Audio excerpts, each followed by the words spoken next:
રામ ખેડૂત મિત્રો, green cross agritech વતી રાહુલ ઓડેદરા. તો આજે આપણે દાડમની પ્લોટની અંદર વિઝિટમાં આવ્યા હતા. તો હળવદ તાલુકાના ઘનશ્યામપુર ગામમાં તો આપણને અંદર જે મોસ્ટ ઓફલી અતિશય ટેમ્પરેચરના હિસાબે જે ક્વોલિટી અને શાઇનિંગમાં જે સારા એવા પરિણામ નથી મળતા, આજે ફાર્મરભાઈ પાસેથી જાણીએ દાડમની અંદર કે ગ્રીન ક્રોસ એગ્રીટેકનું શ્રીરંગ વાપરવાથી તેમાં શું એવી શાઇનિંગ અને ક્વોલિટી મળ્યું. તો સૌથી પહેલા તમારું નામ?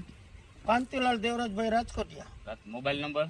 94 268 15 268. અને વાપર્યા પછી કેવું લાગ્યું? સારામાં સારું રિઝલ્ટ લાગ્યું. અને શ્રીરંગ વાપરવાનું તમને કઈ રીતના આમ એવું મળ્યું કે ના સારું રિઝલ્ટ છે એમ? એને જો શાઇનિંગ આવી ને એ પાકમાં થાય ને.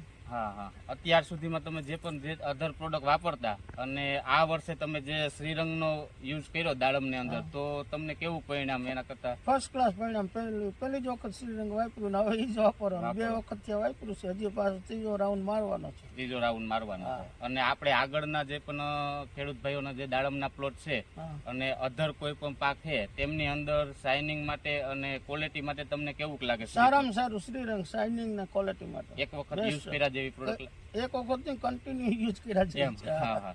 તો ખેડૂત મિત્રો, આપણે જોઈ શકીએ છીએ કે જે દાડમની અંદર ટેમ્પરેચરના લીધે જે શાઇનિંગ અને સાઇઝનો જે મોસ્ટ ઓફ એટલે પ્રશ્ન જોવા મળે, તો શ્રીરંગનો યુઝ કરવાથી જે સારામાં સારી સાઇઝ પણ બહુ સારી મળે છે. તો એક વખત દાડમ અથવા અધર કોઈ પણ પાકની અંદર જે પણ શાઇનિંગનો હોય કે સાઇઝનો હોય, ક્વોલિટીનો હોય, જે પણ પ્રશ્ન થતો હોય તો એમની અંદર સારા વાપરવા જેવું. ઓકે.